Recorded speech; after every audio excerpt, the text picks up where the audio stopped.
আজকের সমাবেশকে আমরা সুস্থভাবে আমরা পরিচালনা করতে পারবো না।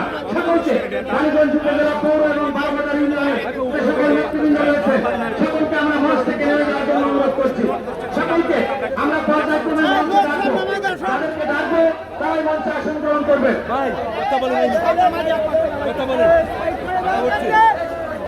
এই ঐতিহাসিক সমাবেশে প্রধান অতিথির আসন গ্রহণ করছেন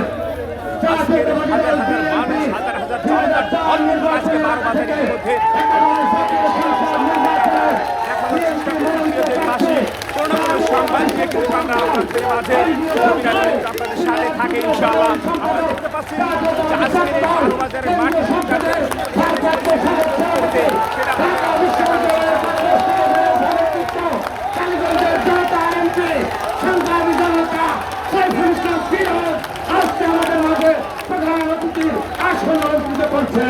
আজকে আমাদের মাঝে প্রধান অতিথির আসন অলঙ্কৃত করছেন সংগ্রামী জনতা সাইফুল ইসলাম ফিরোজ।